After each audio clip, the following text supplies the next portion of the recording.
Bien, je dis bonsoir au nom de Jésus. Soyez les bienvenus dans la maison du Seigneur. Voilà, donc je salue également tous ceux qui sont présents, tous ceux qui nous regardent de loin. Soyez bénis au nom du Seigneur Jésus. Voilà, donc nous sommes réunis ce soir pour l'étude biblique, n'est-ce pas? Voilà, donc, et donc je demande à quelques-uns d'entre vous de présenter ce moment. Voilà. Ça, Simone, voilà, c'est bon. Tu es prête?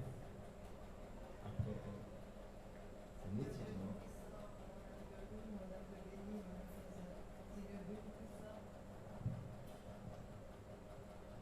Je te rends grâce de ce que tu nous as permis d'être là ce soir, afin, Seigneur, de nous mettre à présence, à présence de consécration. Merci, Seigneur, de ce que tu nous donnes d'avoir de cœur réceptif, Seigneur, à la parole qui sera donnée par ton Esprit Saint à ton serviteur, Seigneur. Merci, Seigneur, pour tous ceux qui sont en route. Merci, Seigneur, je le demande, Seigneur, aussi pour ceux qui ne peuvent pas s'y rendre, Seigneur. Donne-nous, Seigneur mon Dieu, afin que, Seigneur mon Dieu, ce moment soit, Seigneur, soit favorable. Au nom de Jésus, Papa, je t'ai prié, la personne de ton Esprit Saint. Amen. Amen. Gloire à Dieu. Quelqu'un d'autre?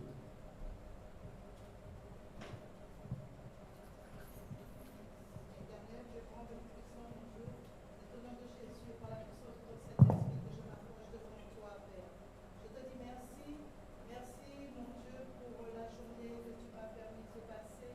Merci pour ta présence, merci pour ta fidélité. Merci mon Dieu encore en cet instant de me faire grâce, de faire miséricorde, mon Dieu. Là où tu ne m'as pas trouvé, Seigneur, là où je t'ai attristé. D'ailleurs, cet instant, mon Dieu, me pardonner. Je viens te remettre, Seigneur, ce moment que nous allons passer devant ta face. Et je te dis, mon Dieu, merci encore pour cette grâce que tu nous fais, d'entendre, mon Dieu, ta parole et d'être enseigné dans ta parole. Éternel Seigneur, je te demande de nous donner des oreilles pour entendre, un cœur pour comprendre, mon Dieu.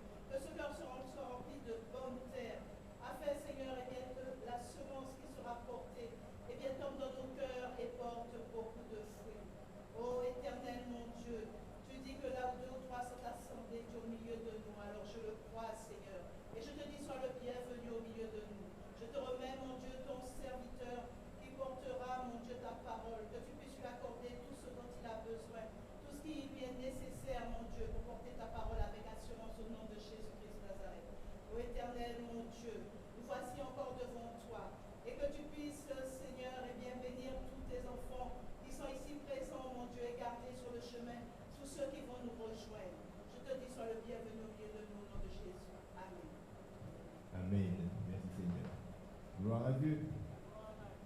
Et bien ensemble, je vais à mon tour prier. Je vais vous mettre debout. Nous allons prier en votre grâce à Dieu pour ce moment. Éternel Dieu vivant, Dieu puissant, qui a réalisé de la terre, mon Dieu, je viens, Père, avec mon Dieu, ton peuple ici présent, te remettre, mon Dieu, cette soirée, mon Dieu, d'enseignement, Père. Merci, Seigneur, de venir ton serviteur, le frère Joanne, mon Dieu, qui nous conduira, Père, en ce moment. Et merci, Seigneur, Dieu vivant, de l'accompagner, Père, de l'inspirer, de le conduire par ton Saint-Esprit. Donne, mon Dieu, donne à chacun de tes enfants ici présents, mon Dieu, un cœur bien disposé, afin, Seigneur, de se laisser enseigner, Père, de recevoir de toi, mon Dieu, et de garder, mon Dieu, tes paroles dans nos cœurs, Père, au nom de Jésus. Je prends autorité en ce soir sur tout esprit de distraction, au nom puissant de Jésus, sur tout esprit, mon Dieu, qui ne confesse pas ton nom, Père, afin, mon Dieu, que tes enfants, mon Dieu, eh bien, soient attentifs, Seigneur, et reçoivent, mon Dieu, les paroles, mon Dieu, qui sortiront, les paroles ce soir qui seront annoncées, mon Dieu. Merci, Seigneur, de nous donner, mon Dieu, à recevoir ces paroles, à les garder dans nos cœurs, afin de les mettre en pratique, Seigneur, dans nos vies, Seigneur. Nous te bénissons, nous te louons, mon Dieu. À toi la gloire en ce soir, mon Dieu. À toi toute l'honneur au nom de Jésus-Christ.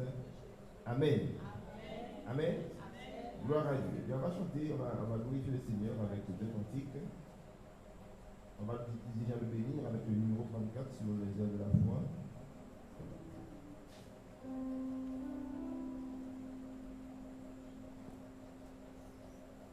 34 sur les ailes de la foi. Grand Dieu, nous te bénissons.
numéro 118 sur le ciel de la foi.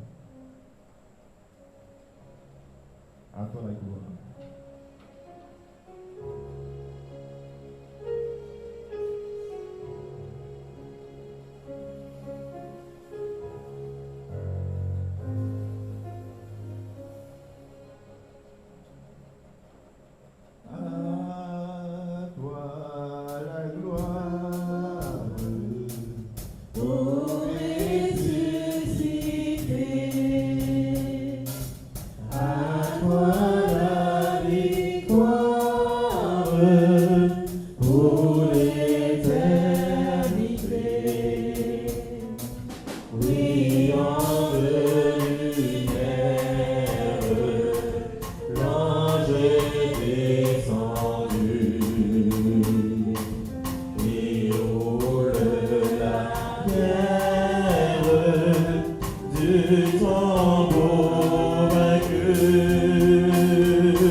Ainsi parle le Seigneur l'Éternel à ses enfants en ce soir. Je vous dis, mes enfants, je vous aime. Je vous aime, mes enfants, je vous aime. En ce soir, je vous dis, eh bien que je veux que vous soyez enracinés en moi.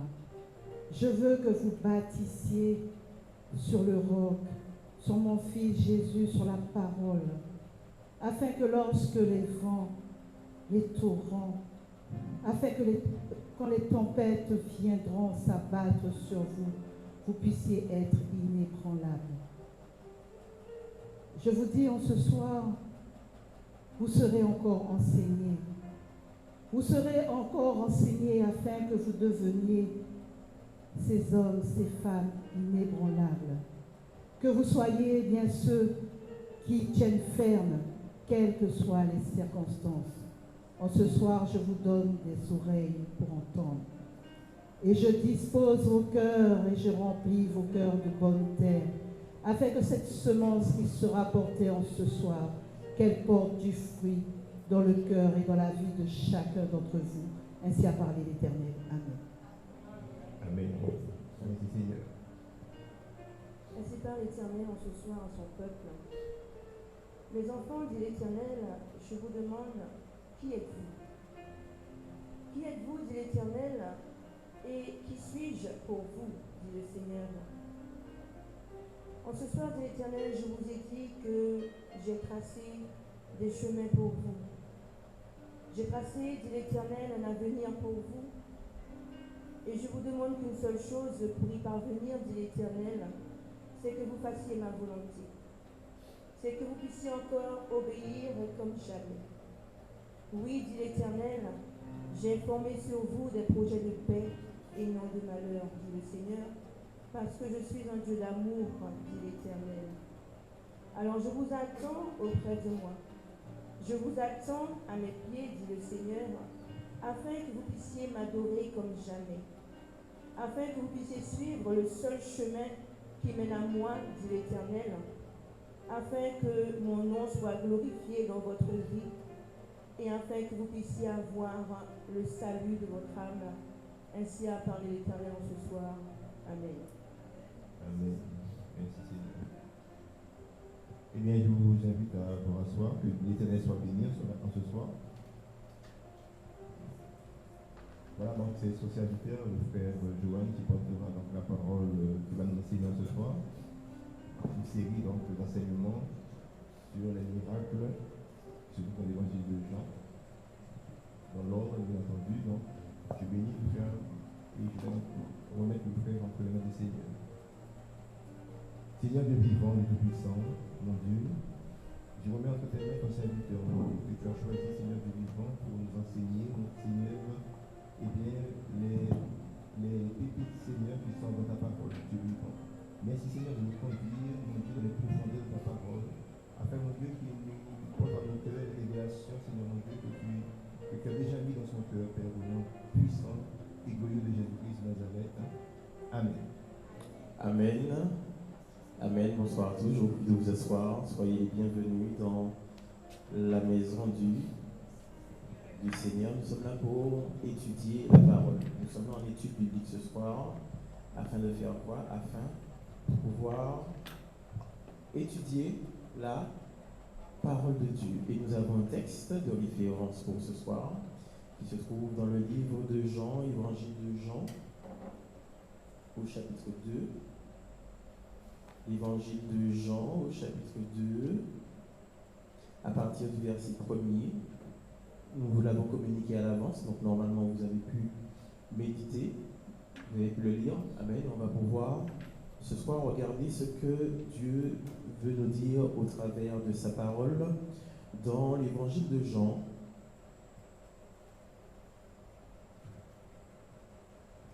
Au chapitre 2, à partir du verset 1er, il s'agit là des noces de Cana et nous allons lire ce texte dans ce soir. Évangile de Jean au chapitre 2, à partir du verset 1er, les noces de Cana. 3 jours après, il y eut des noces à Cana en Galilée. La mère de Jésus était là, et Jésus fut aussi invité aux noces avec ses disciples.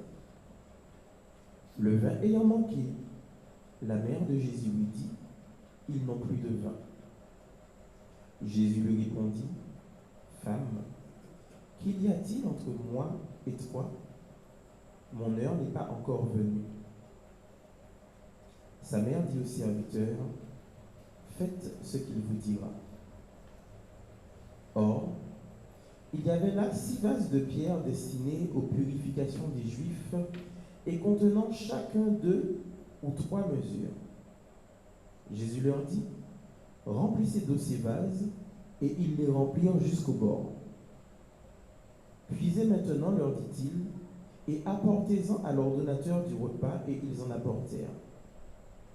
Quand l'ordonnateur du repas eut goûté l'eau changée en vin, ne sachant d'où venait ce vin, tandis que les serviteurs qui avaient puisé l'eau le savaient bien, il appela l'époux, et il lui dit, tout homme sert d'abord le bon vin, puis le moins bon après qu'on s'était livré. Toi, tu as gardé le bon vin jusqu'à présent. Tel fut à Cana, en Galilée, le premier des miracles que fit Jésus. Il manifesta sa gloire et ses disciples crurent en lui. Amen. Nous nous arrêtons là dans notre lecture de ce texte et nous allons passer maintenant à une phase d'étude biblique. Étude biblique, c'est-à-dire que nous allons d'abord observer le texte, d'accord ? Observer chacun des éléments du texte. On va voir ce qu'on peut en tirer comme enseignement, qu'est-ce qui nous interpelle dans ce texte. Et une fois qu'on aura vu ce qui nous interpelle par rapport à nos vies, on va voir comment on peut mettre en application ce texte dans nos vies. Et puisque ce soir vous avez des serviteurs de Dieu ici, nous allons finir par un encouragement ou encore une exhortation en fonction des textes que nous aurons à étudier les différents soirs, les différents vendredis, puisque l'étude biblique c'est le vendredi. Alors, vous avez la parole. Qu'est-ce que vous voyez dans ce texte? Que voit-on, que découvre-t-on dans ce texte? Je vous écoute. On découvre déjà qu'il y a eu des noces à Cana. Il y a des noces à Cana, oui, bien sûr.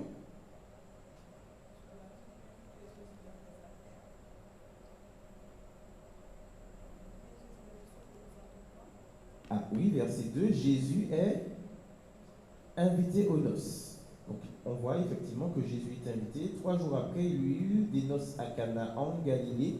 La mère de Jésus était là. Donc, la mère de Jésus, c'est une part. Mais le verset suivant dit, Jésus fut aussi invité aux noces avec ses disciples. Donc, Jésus n'est pas là parce que Marie, sa mère, a été invitée, mais Jésus lui-même est invité. Qu'est-ce qu'on voit d'autre? Est-ce qu'on peut donner un micro? Parce que je n'entends pas la sœur. Il y a un problème. Le vin vient à manquer. On a un problème, le vin vient à manquer. Oui, quoi d'autre? Quoi d'autre? Alors, ceux qui ont des micros, je vous écoute. Quoi d'autre? Et sa maman a dit, il manquait de vin. Et Jésus a dit, femme, qui a-t-il entre moi et toi? Donc, on a quelqu'un qui remarque qu'il n'y a plus de vin et qui informe Jésus qu'il n'y a plus de vin. D'accord? Cette personne, c'est Marie, sa mère. Quoi d'autre? J'ai pas entendu? Il y avait des vases. Pas n'importe quel vase. Quel vase? Pierre. Des vases. Là, la Bible nous dit des vases dans ce texte-là, il précise Des vases de pierre. Des vases de pierre. Au nombre de 6. Il y avait 6 vases de pierre. Mais ils ont une particularité, ces vases de pierre. Elles sont vides. Non, elles sont destinées à... Destinées aux purifications. Des vases de pierre destinés à la purification. Retenez bien ça, cela a son importance. Quoi d'autre? On voit au début, avant le verset 6, là ce n'est pas Jésus qui dit au serviteur de faire quelque chose, mais c'est la mère qui dit au serviteur, faites ce qu'il vous dira. Marie dit quelque chose au serviteur. D'accord, on le note. Quoi d'autre? Et aussi concernant les 6 vases, et contenant chacune de ces vases contient 2 à 3 mesures. D'accord. Les vases étaient Il y avait un petit peu dedans, mais il n'était pas rempli. Quoi d'autre? Les mesures, pour information, une mesure, c'est à peu près une quarantaine de litres. Hein. Donc les vases, c'était pas des petits vases. Hein. 2 à 3 mesures, ça fait à peu près une centaine de litres par vase. C'est ça, il y a à peu près une centaine de litres par vase. Quoi d'autre?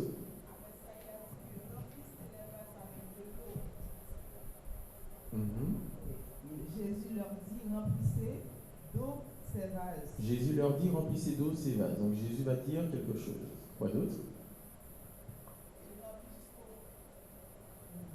Et il les remplit jusqu'au bord. Oui, c'est-à-dire? Non, c'est pas Jésus qui fait l'action en fait. Ce sont les. Ils obéissent. Voilà. Ils obéissent. Quoi d'autre? À l'ordonnateur du repas et il emportait. Dans l'ordonnateur du repas ajouté, de l'eau changée en vin. Oui, alors là, il ne faut pas lire, il faut me dire, je veux pas qu'on me lise le texte, j'ai la Bible devant moi, je veux voir ce que vous retenez de ce texte. L'eau retournée en vin. L'eau est changée en vin. Voilà, et quoi d'autre?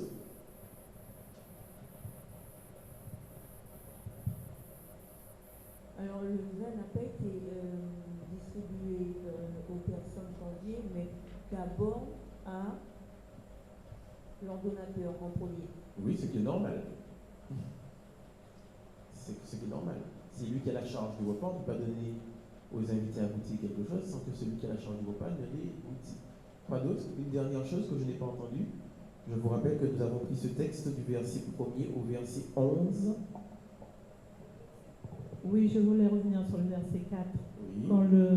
Quand Jésus dit à sa mère, mais mon heure n'est pas encore venue.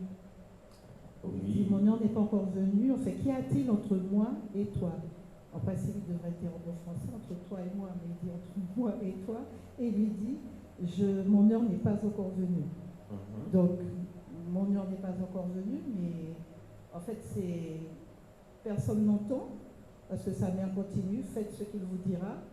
Et voilà, c'est comme si elle n'avait pas entendu ce qu'il lui avait dit. Et elle donne l'ordre aux serviteurs d'obéir, de faire ce que Jésus va leur dire. Alors tu dis c'est comme si elle n'avait pas entendu. Est-ce qu'elle n'a pas entendu? Non, enfin, je ne sais pas. Sa mère, je ne sais pas. Elle a entendu. Très bien. Et au verset 11? Tel fut à Cana, eh bien, c'est le premier miracle qu'il a fait Jésus. Et pourtant, il a dit, mon heure n'est pas encore venue. Mais il y a un mot que je n'ai pas vu dans le verset 11, que je ne vous ai pas entendu parler. Il y a ce que Jésus a fait, a eu un effet dans le cœur des disciples. Dans le cœur des disciples. On va en revenir dans un petit moment.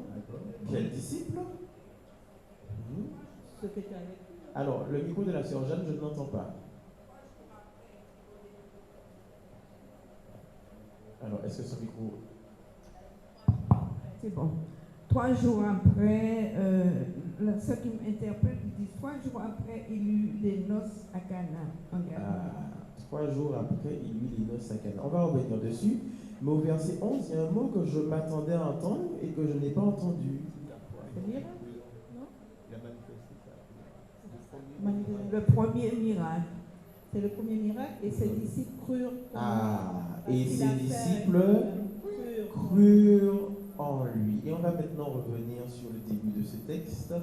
Le texte commence par 3 jours après. 3 jours après, ça veut dire quoi? Il s'est passé quelque chose avant. Ça veut dire qu'il s'est passé quelque chose avant. Alors, qu'est-ce qui s'est passé avant? Quelque chose d'important s'est passé avant. Eh bien, on va le regarder. Évangile de Jean, chapitre 1er, au verset 43. Évangile de Jean, chapitre 1er, verset 43. Je demande à quelqu'un de bien vouloir lire Évangile de Jean, chapitre 1er. On va lire du verset 43 au verset 51. Avec un micro, s'il te plaît. Avec un micro.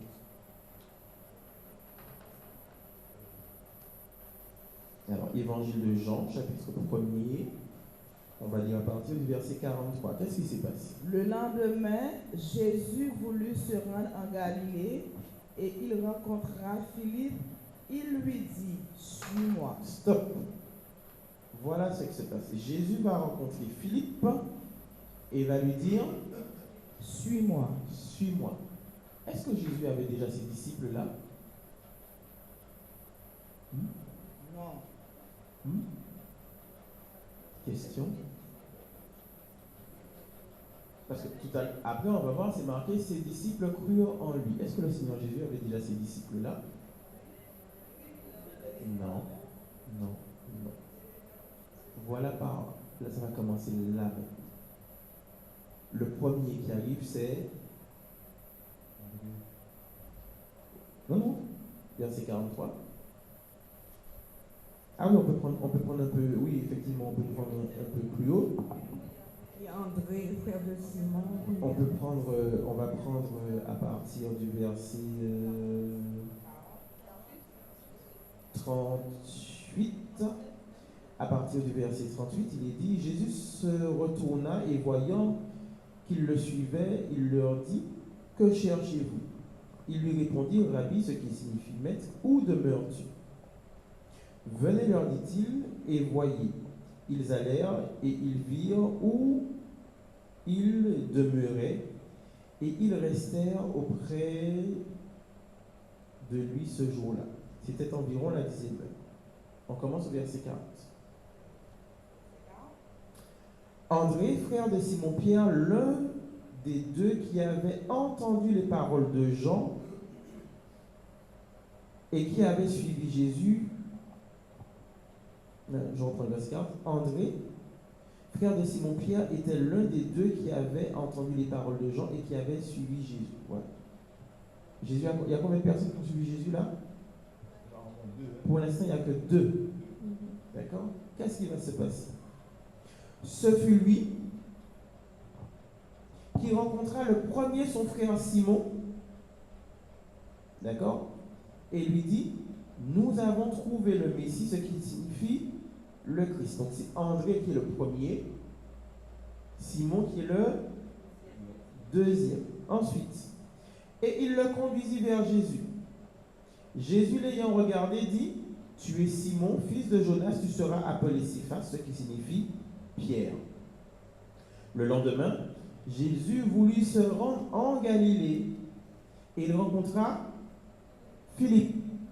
Il lui dit, suis-moi. Ça fait combien? 3. Philippe était de Bethsaïda, de la ville d'André et de Pierre. Philippe rencontra Nathanaël, ça fait 4. Et il lui dit, nous avons trouvé celui de qui Moïse a écrit dans la loi et dont les prophètes ont parlé, Jésus de Nazareth, fils de Joseph. Nathanaël lui dit, peut-il venir de Nazareth quelque chose de bon? Philippe lui répondit, viens et vois. Jésus, voyant venir à lui Nathanaël, dit de lui, voici vraiment un Israélite dans lequel il n'y a point de fraude. D'où me connais-tu? Dit Nathanaël. Jésus lui répondit, avant que Philippe t'appelle, quand tu étais sous le figuier, je t'ai vu. Nathanaël répondit et lui dit, Rabbi, tu es le Fils de Dieu, tu es le roi d'Israël.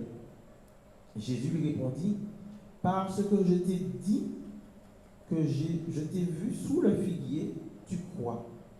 Tu verras de plus grandes choses que celles-ci.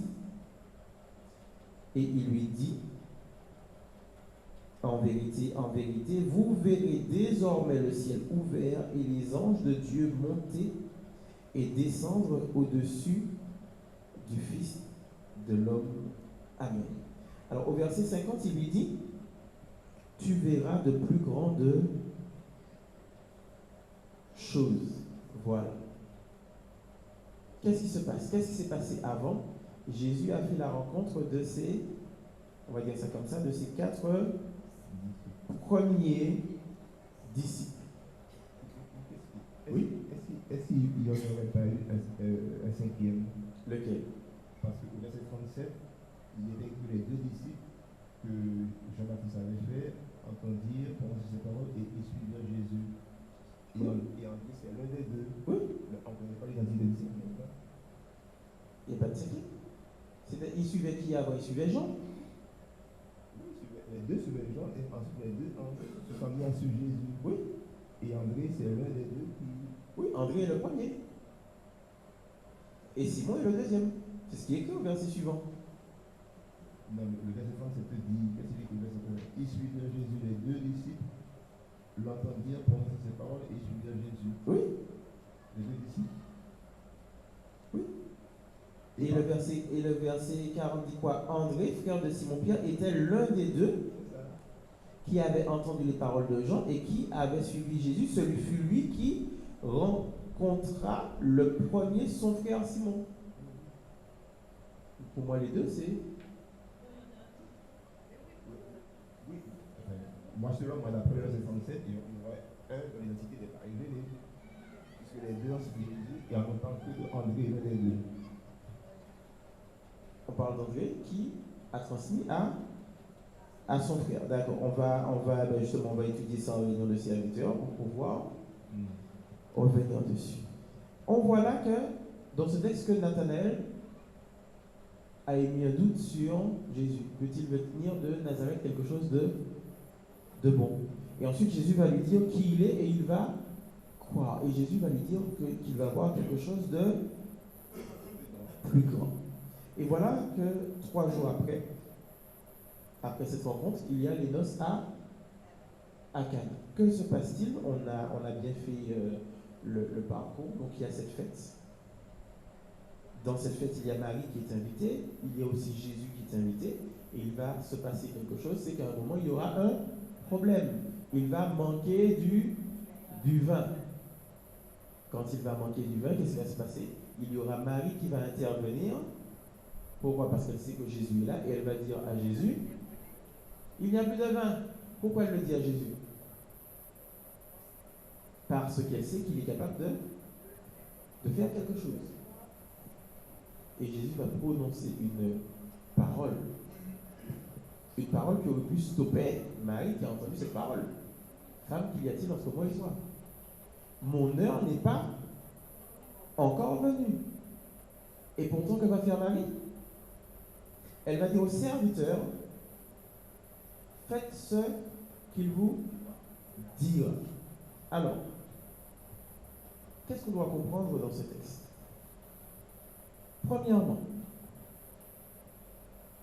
un mariage, c'est quoi? C'est une fête familiale où il y a l'époux, l'épouse, des invités, voilà, et il y a la fête. Voilà. Il faut qu'on voit maintenant ce qu'on peut prendre pour nous. D'accord? Il y a la fête. Et là, on voit que la mère de Jésus était là et que Jésus, lui aussi, a été invité. Donc, Jésus est personnellement invité à cette fête. Donc, ce qui veut dire que lorsque le vin vient à manquer, lorsqu'il y a le problème qui arrive, Jésus est là. D'accord? Pour nous, qu'est-ce qu'on doit comprendre? Maintenant, ramenons ça à nous. Dans nos vies de tous les jours, il y a quoi? Il y a nos vies de tous les jours. On vit notre vie de tous les jours. Les noces peuvent être considérées comme étant notre vie. Notre vie, le matin, on se réveille, on est de bonne humeur, tout va bien. Et puis, il se passe quoi? La journée roule. Et dans la journée, on a des invités. On peut avoir nos collègues de travail, on peut avoir des gens, on a du monde qui est invité à partager avec nous notre journée. Je rappelle que dans ce cas précis, Jésus était là. Est-ce que nous, on invite Jésus dans nos journées? Pourquoi je pose la question? Parce que lorsqu'il est arrivé qu'il a manqué du vin, vers qui Marie s'est tournée? Elle s'est tournée vers Jésus. Pourquoi? Parce que Jésus était là. Si Jésus n'était pas là, est-ce qu'elle aurait pu se tourner vers Jésus? Alors, en application dans nos vies, la question que je vous pose, est-ce que on invite toujours Jésus dans nos vies? C'est une question personnelle. Je ne vous demande pas de me répondre. Je vous demande d'y réfléchir pour vous. Donc, on voit que Jésus était là, il a été invité. On connaît la suite de l'histoire. On sait que si Jésus n'était pas là, si Jésus n'avait pas été invité, il n'y aurait pas eu de miracle. Première interpellation pour nous, nous devons comprendre que nous devons toujours inviter Jésus dans nos... Pour lui, c'était ses noces. Pour nous, ça peut être notre journée, toutes sortes d'activités. On doit inviter Jésus dans nos activités. Pourquoi? Parce que quand tout va bien, mais s'il y a un problème et que Jésus n'était pas là, il y aurait une solution. La chose la plus importante dans le mariage, le vin, ce qui va décider de l'ambiance générale du mariage, qui va donner le ton, vient à manquer. Et si Jésus n'était pas invité, il n'y aurait pas eu de miracle. Première interpellation que nous pouvons voir dans ce texte. C'est laquelle?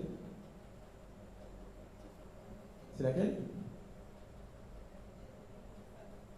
Toujours inviter Jésus dans nos activités. La sœur a une question. Mon frère, Oui. je voulais savoir pourquoi Jésus a répondu à sa mère comme ça. On va en revenir. On arrive. On n'est pas encore descendu là. On est encore avant. On est au fait que Jésus était invité. Regardez que Jésus était invité. Voilà, là on le sait. Maintenant on va continuer à descendre. Alors nous sommes dans l'évangile de Jean et tu poses la question concernant le chapitre 4, le verset 4. D'accord? Avant le verset 4, on a le verset 3, on voit que le vin vient à manquer. La mère de Jésus lui dit, ils n'ont plus de vin. Autrement dit, quel rôle va-t-elle exercer là? Au verset 3, le vin ayant manqué, la mère de Jésus dit, ils n'ont plus de vin. Qu'est-ce qui va se passer là? Elle informe Jésus. Elle, c'est qui? Marie informe. Marie informe Jésus. Est-ce que c'est Marie qui se marie? Non. Est-ce que c'est, entre guillemets, le problème de Marie? Est-ce que c'est à Marie que ça pose un problème s'il n'y a pas de vin? À qui ça pose un problème? Au marié. Au marié, à l'époux. Et regardez que là, l'époux n'intervient pas pour le moment. Qui va intervenir? Marie. Marie va se rendre compte qu'il y a un problème, qu'il n'y a pas de vin. Elle va aller voir le marié pour lui dire il n'y a pas de vin. Elle a été voir le marié pour lui dire il n'y a pas de vin. Qu'est-ce qu'elle a fait? Elle a été voir Jésus. Quel est le rôle de Marie ici? Marie a ici là le rôle de l'intercesseur. Et c'est la question aussi, une deuxième question. Avons-nous des intercesseurs? Avons-nous des intercesseurs? Des gens, des frères, des sœurs qui sont là. Et lorsque nous avons une difficulté, qu'est-ce qu'ils vont faire? Ils ne vont pas venir nous dire pour nous dire mon frère, tu as tel problème. Hein? Qu'est-ce qu'ils vont faire? Ils vont se tourner vers Jésus. Et qu'est-ce qu'ils vont faire? Ils vont soumettre au Seigneur Jésus notre problème. Ce n'est pas le problème de Marie, ce n'est pas le mariage de Marie. S'il n'y a pas de vin, ce n'est pas sa réputation qui est en jeu. Mais elle se rend compte qu'il n'y a pas de vin, qu'est-ce qu'elle fait? Elle se tourne vers Jésus. Autrement dit, elle intercède pour que Jésus agisse en faveur des mariés. Avons-nous des intercesseurs dans nos vies? Sommes-nous également l'intercesseur de quelqu'un? C'est une question que je vous pose. Les études que nous mettons en place sont aussi pour nous donner de grandir. Sommes-nous également les intercesseurs de quelqu'un? Avons-nous un intercesseur pour nous? Sommes-nous les intercesseurs de quelqu'un? Et c'est là encore, bien aimé, que je vous invite à chercher et à avoir un compagnon de prière, à avoir des intercesseurs, à avoir quelqu'un qui, lorsque vous aurez un problème, au lieu de venir appuyer sur votre difficulté en venant vous plaindre et vous dire « Ah oui, mais c'est vrai, tu as tel problème. » Donc, qu'est-ce que la personne va faire? Eh bien, la personne va se tourner vers Jésus. Deuxième point, le point de l'intercession. Elle se tourne vers Jésus. Et là, Jésus va lui dire cette phrase. Qu'est-ce qu'il va lui dire? Femme, qu'il y a-t-il entre moi et toi? Mon heure n'est pas encore venue.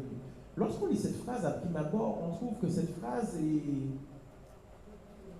est dure quand on la lit comme ça. Mais en remettant les choses dans leur contexte, en réalité, ce n'est pas une dureté qu'il y a dans la réponse. Si vous regardez par exemple au chapitre 19, regardez avec moi l'évangile de Jean au chapitre 19, au verset 26.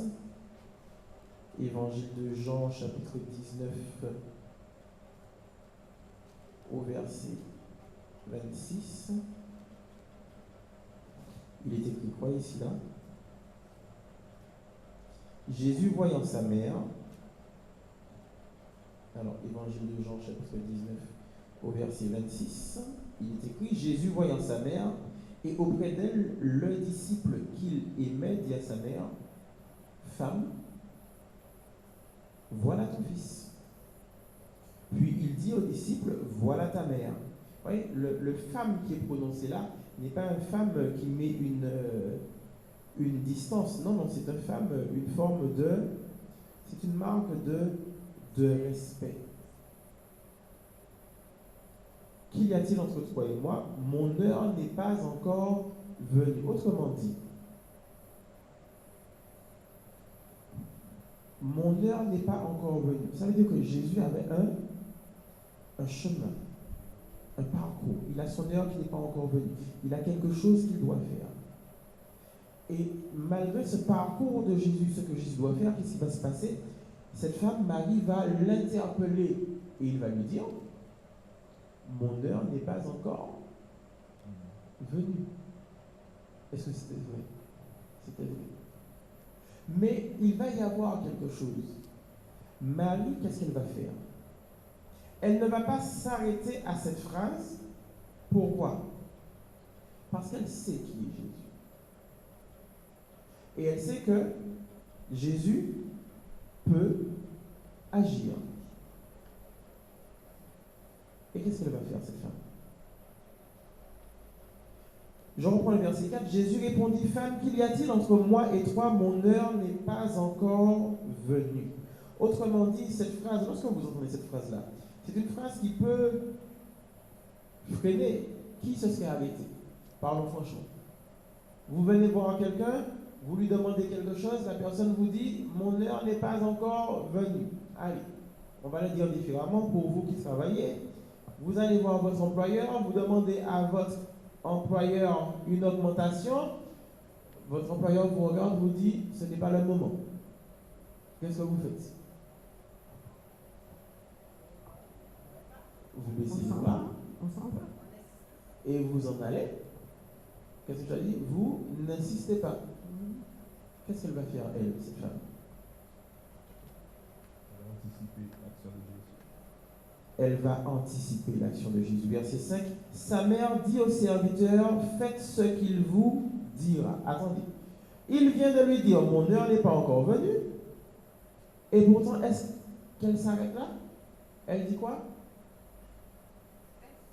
Elle dit au serviteur, faites ce qu'il vous dira. Ça veut dire quoi? Quand son heure viendra. Parce que c'est le moment viendra où il va pouvoir agir. Ça veut dire autre chose surtout. Ça veut dire que quand bien même la réponse du Seigneur, elle sait qu'elle a demandé quelque chose au Seigneur et qu'il est impossible qu'il ne réagisse pas. Tout ce que vous demandez par la foi,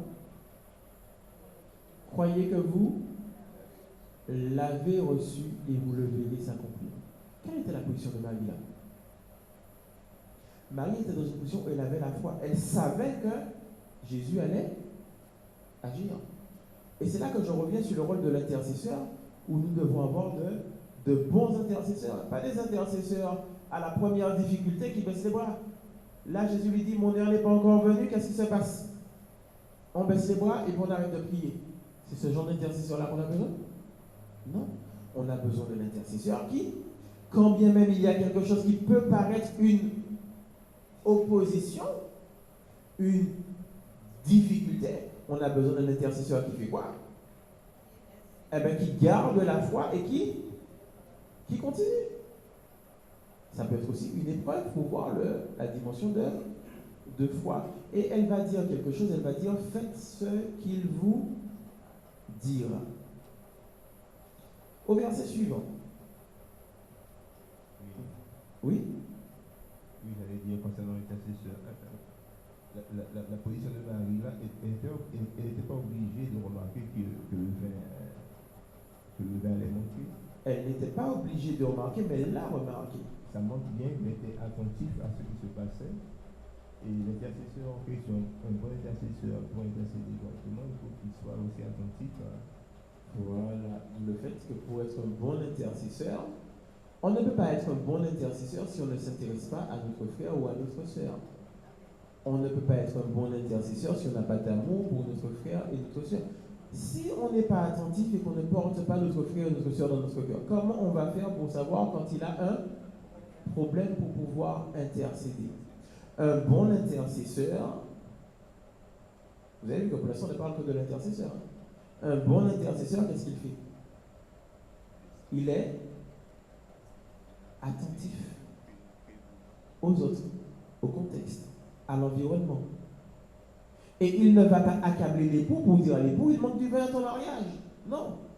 Il se tourne vers celui qui a le pouvoir de faire quelque chose, à savoir le Seigneur Jésus. Et quand bien même il se présenterait une situation qui pourrait nous refroidir, femme, qu'y a-t-il entre moi et toi? Mon heure n'est pas encore venue. Ou encore le Seigneur Jésus lui dit, ce n'est pas le moment. Il y aura un moment où je vais devoir faire des miracles, mais ça, c'est pas encore le moment. Qu'est-ce qu'elle fait? Elle ne va pas baisser les bras. Elle ne va pas faire quoi? Se décourager. Mais elle va garder sa foi. Et regardez bien, elle ne va pas redemander au Seigneur, parce qu'elle sait qu'elle a déjà demandé. Mais elle va dire au serviteur, faites ce qu'il vous dira. Ce qui veut dire qu'elle a demandé au Seigneur, et là maintenant, en ce qui concerne le Seigneur, elle attend quelque chose. Elle attend quoi? Elle ne va pas lui redemander. Elle attend une réponse de sa part. Faites ce qu'il vous dira. C'est-à-dire qu'elle a la foi. Elle sait qu'elle a demandé au Seigneur, elle sait qu'il va l'exaucer.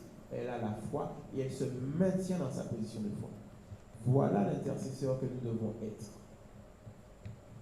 Un intercesseur qui observe, qui regarde son frère, qui regarde sa soeur, qui voit qui aime. On ne peut pas. Ces choses, si on n'aime pas. D'accord? Et qui, parce qu'il aime, sera attentif à la difficulté de son frère. Et qu'est-ce qu'il va faire? Mais mon frère est en difficulté, je sais qu'il n'a pas la possibilité de résoudre lui-même son problème. Ce n'est pas à lui que je vais aller dire, tu as un problème. Tu sais pas que j'ai un problème. Je vais aller vers celui qui peut quelque chose. Et là, Marie, qu'est-ce qu'elle a fait? Elle s'est tournée vers le Seigneur Jésus. Et nous devons également, lorsque nous avons notre frère en difficulté, et que nous savons qu'il ne peut rien faire, nous pouvons faire quoi? Nous pouvons nous tourner vers le... J'ai l'impression d'être tout seul. Vous êtes avec moi ce soir? D'accord. On peut se tourner vers le Seigneur. Et lorsqu'elle a demandé, elle croit. La preuve, après cette phrase-là, elle ne va pas venir insister, dire Seigneur, mais pourquoi tu... Non. Elle va se tourner vers les serviteurs, elle va leur dire, faites ce qu'il vous dira. Ce qui veut dire qu'elle a demandé au Seigneur, maintenant elle attend une réponse de sa part, elle attend qu'il agisse. Peu importe l'opposition, peu importe la phrase qui aurait pu faire croire que c'est terminé, elle sait qu'il va agir. Maintenant la suite. Oui, mon frère. Et qu'il agira par une parole. Voilà, on allait le voir tout à l'heure, mais tu as déjà anticipé, et qu'il agira par une parole. Elle dit, faites ce qu'il vous dira. Autrement dit, elle sait qu'il va agir par une parole. Alors, on va aller dans le contexte.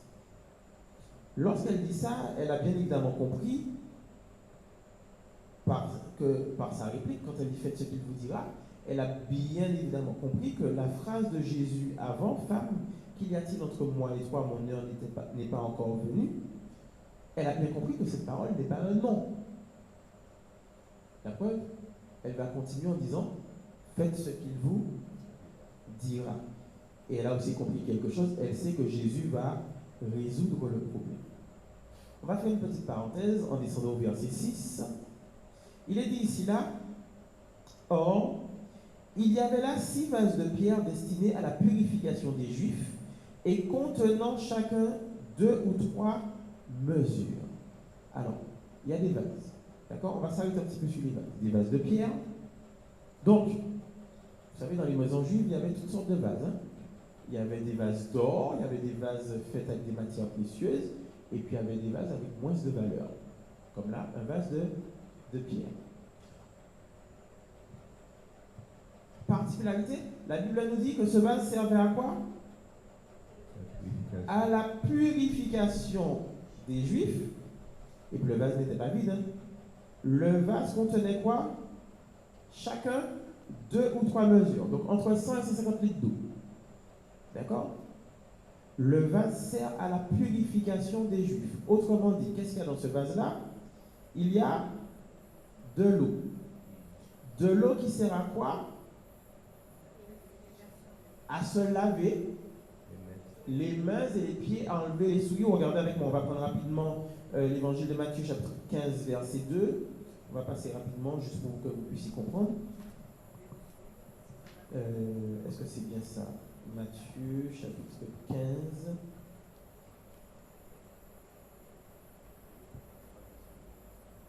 C'est ça. Évangile de Matthieu, chapitre 15. Alors les pharisiens et les scribes vinrent de Jérusalem auprès de Jésus et dirent: pourquoi tes disciples transgressent-ils la tradition des anciens, car ils ne se lavent pas les mains quand ils prennent le repas? D'accord? Donc, ça veut dire, avant le repas, qu'est-ce qu'on faisait? On se lavait les mains. Mais je vais même aller plus loin, je peux faire le texte qui se trouve dans Marc chapitre 7. Marc chapitre 7 au verset 4. Marc chapitre 7, c'est le verset 4 qui dit, voilà. Et quand ils reviennent de la place publique, ils ne mangent qu'après s'être purifiés, ou encore beaucoup d'autres observances traditionnelles comme le lavage des coupes, des cruches, des vases, des... Donc, ils revenaient de la place. D'accord? Les Juifs, quand ils revenaient de la place, ils reviennent de la place, ils sont sales, ils ont marché, ils ont pris de la poussière et tout. Et ces vases-là servaient à quoi? À se purifier, à se laver. Donc en gros, et vous voyez, un vase de pierre à l'entrée de la maison, c'est pas quelque chose qui a beaucoup d'honneur. Bon, je vais le dire un petit peu différemment pour vous. D'accord? Vous arrivez chez vous. D'accord? Bon, nous sommes modernes. On a l'eau, on a le lavabo qui coule. D'accord? Dans des temps plus anciens, ou bien lorsqu'il y a un problème d'eau, vous arrivez chez vous, il n'y a pas d'eau. Vous avez une bassine là dans laquelle il y a de l'eau. D'accord? Vous êtes arrivé, vous êtes tout sale et tout. Qu'est-ce que vous faites? Vous prenez cette eau là qui est dans la bassine pour vous laver les mains, pour vous purifier. C'est cette eau là que le Seigneur Jésus va vous faire du vin. Ils vont boire. Vous voyez? C'est pas quelque chose de très de l'amour. L'eau là qui est là pour se... Mais ils ne plongeaient pas dans les vases. Non, même s'ils ne plongent pas les mains dans les vases. Mais la couche qui sert pour récupérer l'eau, pour la mettre dans le match, elle est quoi? Elle est quoi? Cette eau là, elle est où? Elle est quoi? C'est une eau qui est destinée à boire? Non, elle est dehors. D'accord. C'est pas comme les couverts qu'on va bien laver. Là, c'est un vase dans lequel on met. Est-ce qu'on le lave? Même pas. Oui.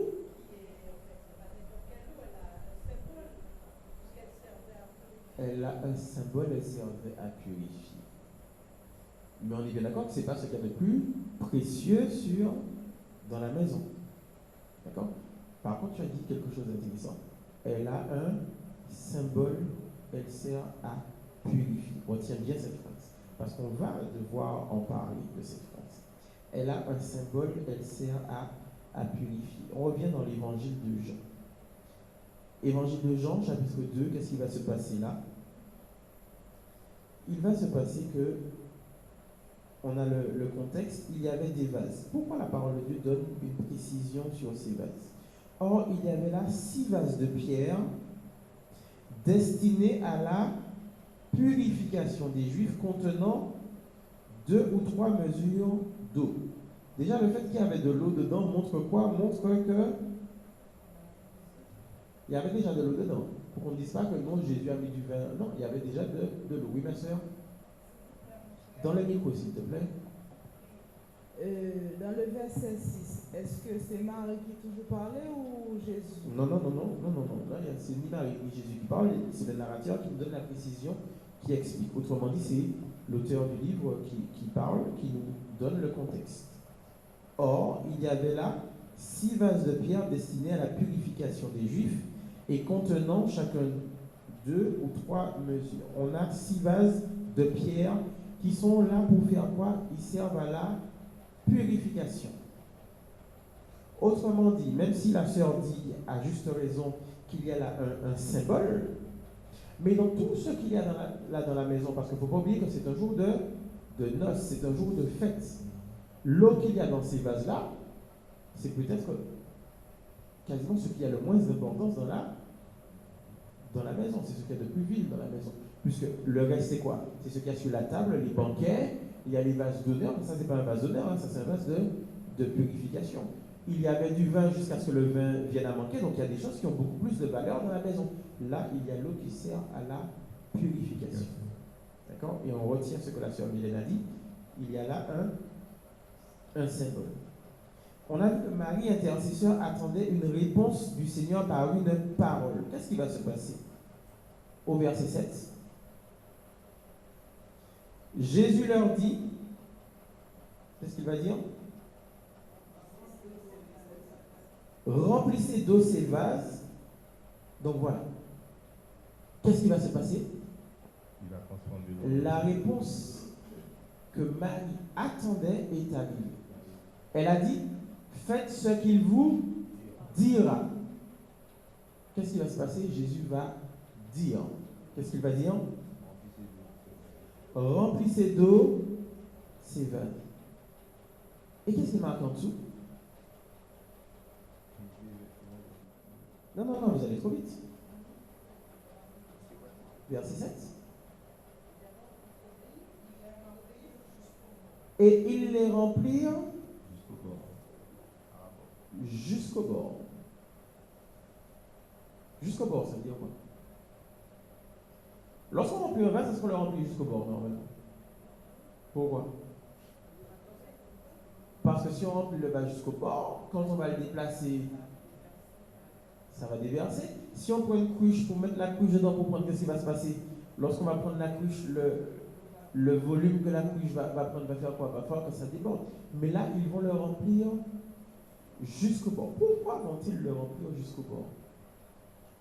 Ils savent que ce sont 6 vases de pierre dans lesquels il y a de l'eau. Ils vont y racheter de l'eau. Que cette eau-là est destinée à faire quoi? À la purification. Autrement dit, à se laver les mains, les pieds, en fait, à se purifier. Ils vont le remplir jusqu'au bord. Pourquoi vont-ils le remplir jusqu'au bord? Déjà, ces vases ne sont pas destinés à être déplacés. Oui. Mais pourquoi vont-ils remplir les vases jusqu'au bord? Ils auraient pu simplement remplir les vases. Il nous a dit de remplir les vases. On remplit les vases. Mais pourquoi la Bible nous dit qu'ils remplirent les vases jusqu'au bord? Parce qu'ils étaient curieux de savoir ce que Jésus allait faire. Ah.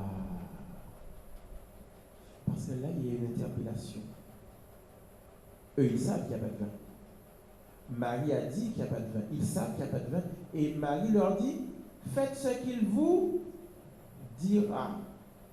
Ça veut dire qu'ils sont curieux de savoir qu'est-ce qui va se... Je ne veux pas dire qu'ils ont la foi. Je ne sais pas s'ils ont la foi. Là, on va s'avancer et dire qu'il y a la foi. Mais l'interpellation de Marie va faire que ces hommes-là vont être curieux. Et ils vont y aller, franchement. On ne va pas simplement remplir. Ils vont remplir jusqu'au bord. Puisez maintenant, leur dit-il, et apportez à l'ordonnateur du repas, et ils en apportèrent. Qu'est-ce qu'on voit qui se passe là? Il y a là quoi? Il y a là une obéissance. Regardez qu'à aucun moment, malgré leur curiosité, ils vont venir jusqu'au bout. On voit bien qu'ils ont besoin de savoir ce qui va se passer. Malgré leur curiosité, ils vont faire quoi? Ils ne vont pas poser de questions. Ils vont obéir. Et ils vont apporter il leur dit, puisez maintenant, donc le vase n'est pas déplacé, ils puisent dedans, et ils apportent à l'ordonnateur du repas. Qu'est-ce qui va se passer là? L'ordonnateur du repas, c'est qui? C'est celui qui a la charge de l'organisation du mariage. Donc déjà, l'ordonnateur, il a un problème parce qu'il a organisé un mariage dans lequel il manque du vin. Alors que c'est lui qui normalement doit dire au marié, bon voilà, on a besoin de tant de litres de vin pour le mariage, on a besoin de temps, voilà. Il s'est planté dans ses calculs, il manque du vin. D'accord? Bon, après ça peut se comprendre, puisque dans le contexte juif, ils étaient très ouverts. Lorsqu'il y avait des passagers, des visiteurs, ils étaient très accueillants. Donc ça peut arriver aussi qu'il y ait des personnes qui n'étaient pas invitées, et qui peut-être étaient de passage et sont amenés à entrer, et qui a un problème. Peu importe, mais il y a eu un problème. Et l'ordonnateur va faire quoi là maintenant? Celui qui, normalement, qui a déjà goûté à tout ce qu'il y a là. Il sait tout ce qu'il y a là. D'accord? Qu'est-ce qui va se passer pour cet homme? Quand l'ordonnateur du repas eut goûté l'eau changée en vin, ne sachait d'où venait ce vin, tandis que les serviteurs qui avaient puisé l'eau le savaient bien, il appela l'époux. On remarque quelque chose. Que se passe-t-il? Voilà qu'il s'est produit quelque chose que cet homme ne comprend pas. Alors il va se tourner vers qui? Il va se tourner vers celui qui, normalement, peut lui donner une réponse. Il va se tourner vers l'époux. Mais c'est pas comme ça qu'on fait. D'habitude, on sert le meilleur vin. Et puis quand les gens sont déjà un petit peu enivrés, donc quand là ils ont le palais un peu moins délicat, moins fin, on sert ce qui a moins bon goût, puisqu'ils ne vont pas faire la différence. Non. Là, tu as fait l'inverse. Tu as servi le moins bon avant. Et maintenant que tout le monde qui a bu le vin, c'est là que tu sors le meilleur. Mais explique-moi, il y a un problème. Autrement dit, cet homme est en train de constater que ce vin est meilleur que le précédent ou que ce qu'ils avaient avant. Quand l'ordonnateur du repas eut goûté l'eau changée en vin, ne sachant d'où venait ce vin, tandis que les serviteurs qui avaient puisé l'eau le savaient bien, il appela l'époux et lui dit, tout homme sert d'abord le bon vin, puis le moins bon après qu'on s'est enivré. Toi, tu as gardé le bon vin jusqu'à présent. Donc là, il va montrer clairement qu'il reconnaît là que ce vin est de meilleure qualité. D'accord? Mais le texte nous dit l'eau changée en vin. On sait que ce n'est pas n'importe quelle eau. C'est quelle eau? C'est l'eau qui était destinée à la purification des Juifs. Qu'est-ce que le Seigneur Jésus montre par là au travers de ce premier miracle? L'eau, tu l'as dit, il y avait un symbole là. L'eau était destinée à la purification des Juifs. Et Jésus va changer cette eau destinée à la purification des Juifs en vin. Mais pas n'importe quel vin. Un vin excellent. Il faut savoir que dans les noces, la chose la plus importante, c'était le vin. Et là, le Seigneur Jésus va changer cette eau en vin plus excellent que le vin qu'ils avaient eux-mêmes. Pas n'importe quelle eau. L'eau destinée à la purification des Juifs. Ce que le Seigneur montre ici, là, au travers de ce premier miracle, c'est que désormais, le premier miracle que Jésus a fait, d'accord, de son ministère, le tout premier miracle, vous avez vu que là, il n'y a même pas encore les 12 disciples, hein? Il n'y en a que 4 pour le moment. Il est au tout début de son ministère. Et qu'est-ce qu'il va montrer au travers de ce miracle? Il va montrer que désormais, la purification passe désormais par lui. Cette eau qui était destinée à la purification, il l'a changée en quelque chose de meilleur. Et non seulement il l'a changé en quelque chose de meilleur, mais il l'a changé en quelque chose de meilleur que la qualité qu'on connaissait. La qualité de ce vin est supérieure au vin dont l'ordonnateur du repas avait connaissance. Mais comment ce miracle s'est fait? Je vous écoute. Comment ce miracle s'est produit? Ramenons les choses à nous. Bien souvent, on veut que le Seigneur Jésus agisse pour nous. D'accord? Seigneur, je te demande, fais. Et on veut que Jésus agisse. Comment le miracle s'est produit ici? Est-ce que Jésus a fait quelque chose? Oui, il a fait quelque chose. Il a parlé. Est-ce que le fait que Jésus a parlé suffisait à ce qu'il y ait un miracle? Ah bon? Jésus dit remplissez les vases. Si personne n'a rempli les vases, est-ce qu'il y aura un miracle? Il y a une première chose. Avant tout ça, il y a une confiance. Marie a fait confiance au Seigneur. Peu importe la phrase, elle a dit faites ce qu'il vous dira. Elle a fait confiance au Seigneur. Deuxièmement, le Seigneur n'a pas fait, mais il a parlé.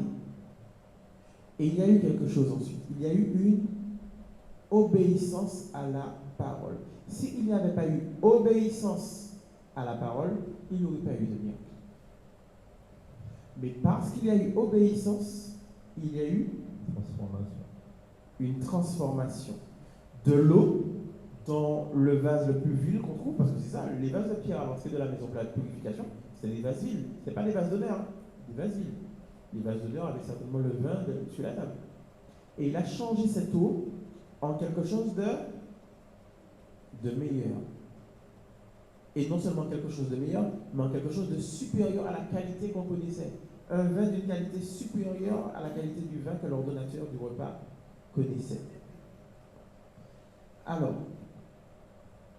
on voit au travers de ce miracle, déjà, comme je vous l'ai dit, que le Seigneur montre que désormais la purification passe par lui. D'accord? C'est pas cette eau-là qui purifie.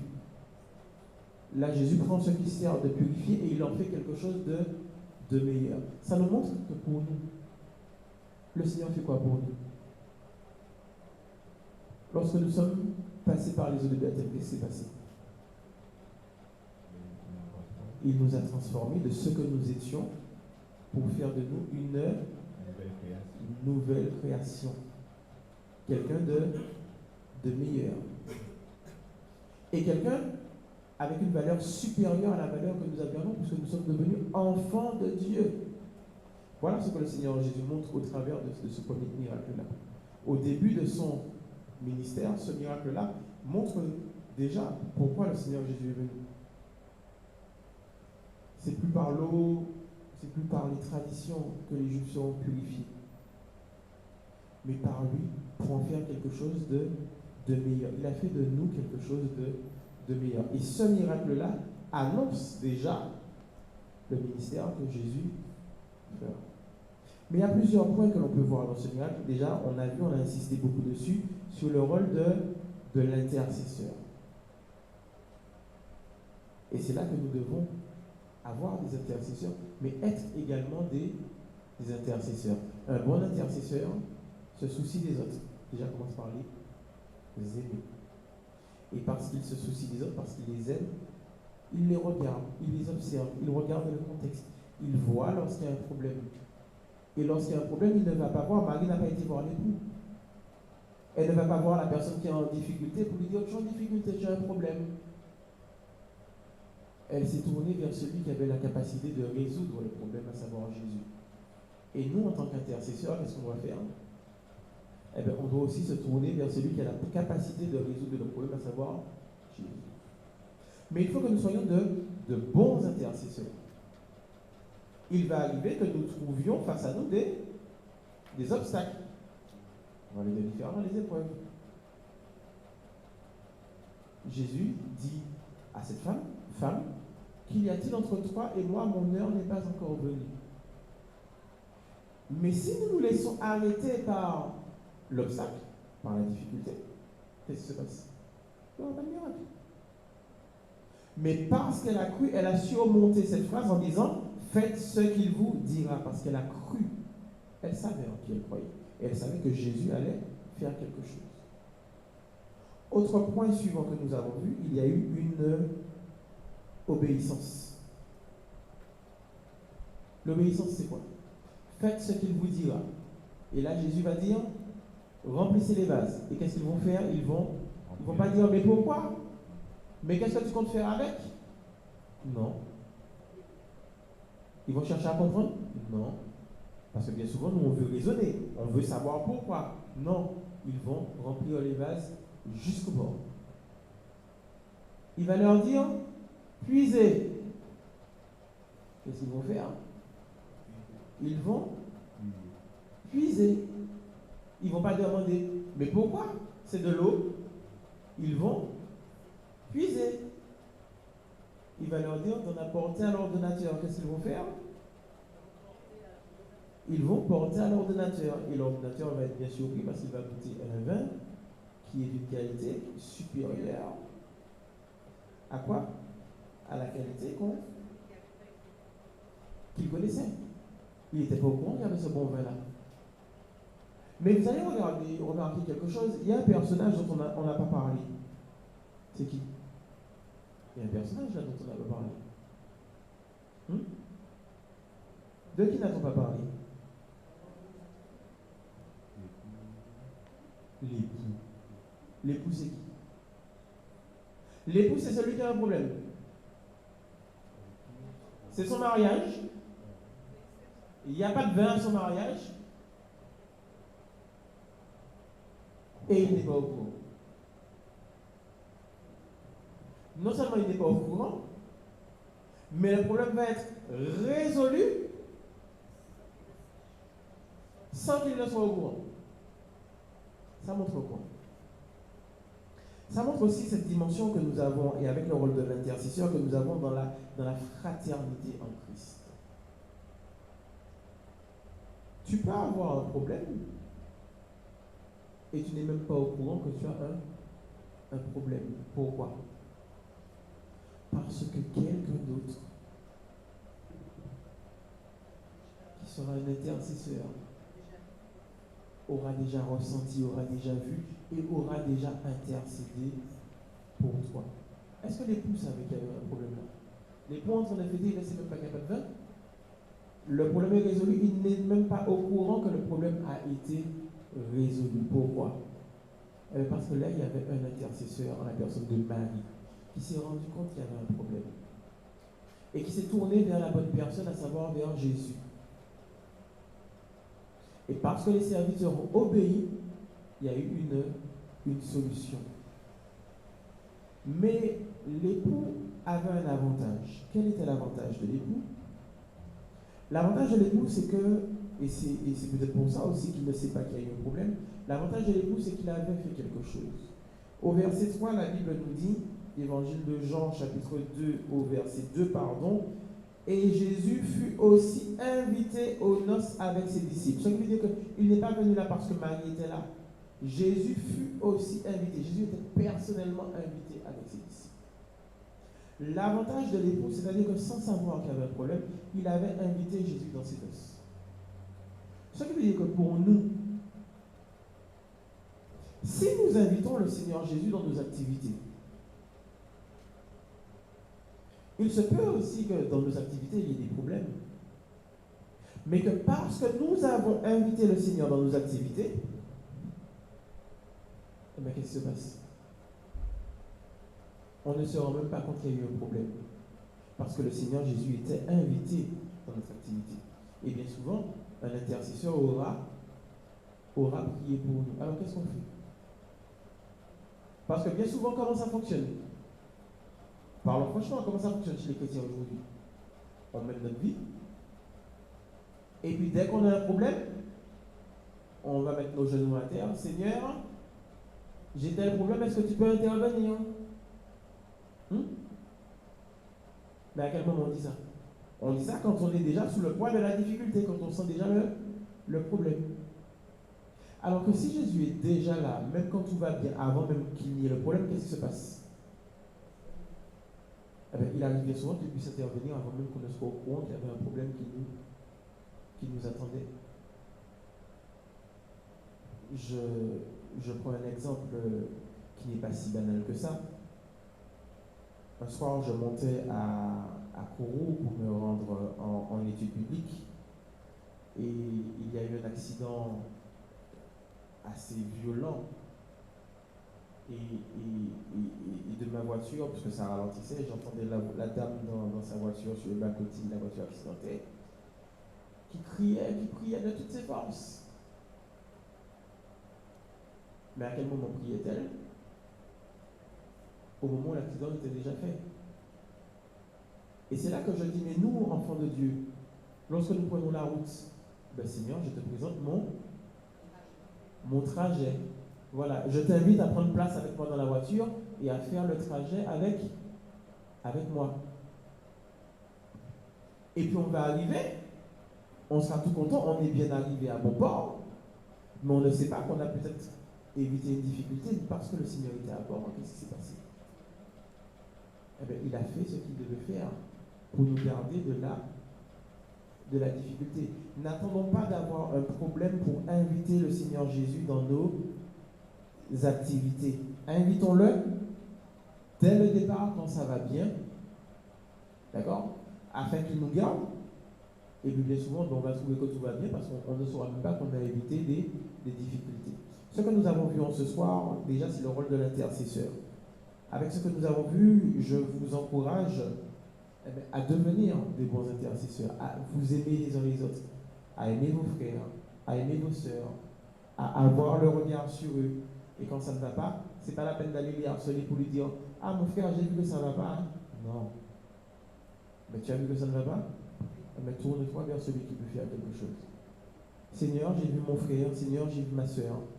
J'ai vu que ça ne va pas, je te présente sa situation. Voilà, on se tourne vers le Seigneur pour que le Seigneur puisse agir. C'est ça le rôle de l'intercesseur. D'accord? Et même lorsqu'on voit qu'il y a une difficulté, on garde la foi. Marie, elle a gardé la foi. L'autre chose qu'on a vu en ce soir, c'est que lorsque le Seigneur Jésus donne une parole, il faut qu'il y ait l'obéissance. Le Seigneur Jésus a dit quelque chose, remplissez les vases. Et qu'est-ce que les serviteurs ont fait? Remarquez qu'il n'est pas dit, il est dit au verset 2 que Jésus était invité avec ses disciples. Au verset après, il dit que ce sont les serviteurs, ce ne sont pas les disciples du Seigneur. Ce sont les serviteurs qui étaient là dans la maison. D'accord? Ce qui veut dire que ces hommes ont obéi. Et lorsqu'il y a obéissance, il y a résultat. Lorsque Jésus donne une parole, s'il y a obéissance, il y a un résultat. Ce que nous avons vu encore en ce soir, c'est que parce que le Seigneur Jésus était invité aux noces, lorsqu'il y a eu un problème, il a pu le résoudre. Et au verset 6, ces vases qui étaient destinés à la purification, c'est un symbole qui montre le ministère du Seigneur Jésus, qui montre quoi? Que désormais la purification aussi passe par lui, et que de la même manière qu'il prend cette eau vile pour en faire du vin, mais un vin d'une qualité supérieure, mais voilà, c'est exactement ce que le Seigneur a fait avec nous, en fait. En passant par le Seigneur Jésus, nous sommes devenus une nouvelle créature, nous sommes devenus quelqu'un de meilleur, nous sommes devenus avec une valeur supérieure à ce que nous étions avant, puisque nous sommes devenus des enfants de Dieu. Une application à mettre dans nos vies, eh bien, c'est là, comme on l'a vu, lorsqu'on a notre fête, notre activité, d'inviter le Seigneur. Et c'est vrai que lorsque nous allons inviter le Seigneur dans notre vie, eh bien, il va nous proposer quelque chose de meilleur. Voilà. Il y avait ce problème-là. Ils avaient du vin. À un moment, il n'y a plus de vin. Ce que le Seigneur va proposer comme solution ne sera pas de la même valeur que ce qu'ils avaient avant. Ce que le Seigneur va proposer, c'est quelque chose qui a une plus grande valeur. Il a proposé là un vin qui était de meilleure qualité. Encore faut-il que nous puissions l'inviter, d'accord, pour qu'il puisse être présent dans nos vies lorsque nous avons un problème.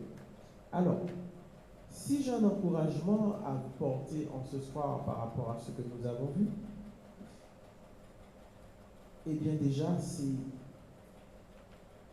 d'inviter le Seigneur en tout temps dans vos vies. Voici l'encouragement que je vous porte ce soir, d'inviter le Seigneur en tout temps dans vos activités. Cela vous évitera beaucoup de problèmes, parce que vous n'aurez pas à subir un problème pour vous tourner vers le Seigneur, mais parce que vous l'aurez invité, eh bien, qu'est-ce qui va se passer? Eh bien, il pourra être présent au moment de la difficulté et intervenir. Amen.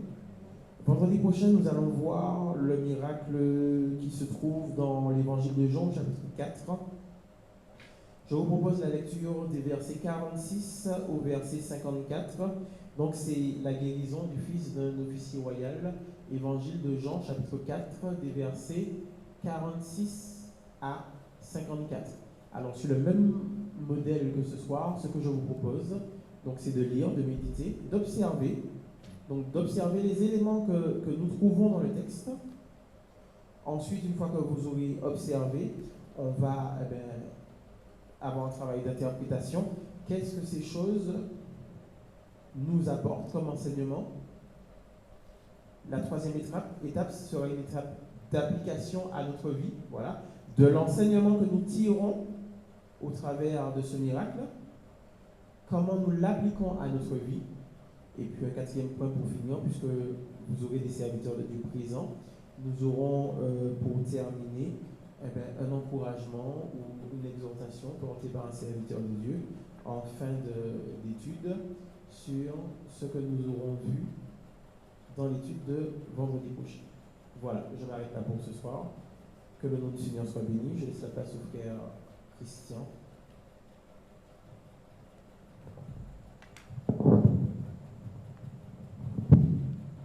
Merci Seigneur. Gloire à Dieu. Comme on a pris note, pour mettre en application, inviter le Seigneur Jésus au quotidien dans nos activités. Amen. Ça revient donc à rester connecté cet esprit au quotidien. Amen. Et c'est ainsi qu'on apprend à marcher avec son Dieu au quotidien. Gloire à Dieu, que l'Éternel soit béni ce soir et qu'il bénisse son serviteur, le frère Johan, et qu'il le remplisse également pour la suite. Amen. Il y a encore plein d'autres choses à dire sur ce passage, au niveau symbolique, mais on en reparlera. Que l'Éternel soit béni. Donc ce soir, bien voilà, ainsi s'achève notre première soirée d'enseignement sur les miracles de Jésus avec ce premier miracle. Vous voyez, là où Jésus se trouve, il se passe forcément quelque chose. Amen. Et quelque chose de bon. Gloire à Dieu. Et bien donc, avant de nous séparer, ceux qui ont préparé une offrande pour le Seigneur, et bien, qui se sentent libres de déposer la corbeille pour l'avancement de l'œuvre de Dieu. Sinon, donc, on se retrouve, on est vendredi, on se retrouve donc dimanche matin. C'est bien ça? À quelle heure? Alors, j'ai entendu 9h, qui dit Dieu? 9h30. On se retrouve à 9h15 pour pouvoir démarrer le culte à 9h30. Voilà. 9h30, c'est déjà retard. 9h30. 9h15, c'est mieux. 9h, c'est encore mieux. Amen. Gloire à Dieu. Eh bien, je vous invite à vous mettre debout. Je vais vous renvoyer l'appel du Seigneur. Et rendez-vous dimanche matin à 9h, 9h15 au plus tard. Pour commencer à 9h30. Seigneur Dieu vivant, Dieu puissant, nous te bénissons, nous te remercions, Seigneur Dieu vivant, pour, mon Dieu, cet enseignement que tu nous as apporté, mon Dieu, concernant, Seigneur, le premier miracle que tu as opéré, Seigneur, à Cana. Merci de nous donner, mon Dieu, à mettre en application ce que nous avons compris, ce que nous avons reçu, afin, mon Dieu, que nos vies, Seigneur, soient transformées, Père, parce que, mon Dieu, nous t'y avons invité, mon Dieu, chaque jour. Nous te bénissons, nous te rendons grâce et gloire au nom de Jésus-Christ. Et merci, Seigneur, de raccompagner ton peuple ici présent sur le chemin du retour, sans danger, sans accident, mon Dieu, au nom de Jésus-Christ. Amen. Allez, en paix, que Dieu vous bénisse et rendez-vous dimanche matin pour un nouveau culte. Soyez bénis.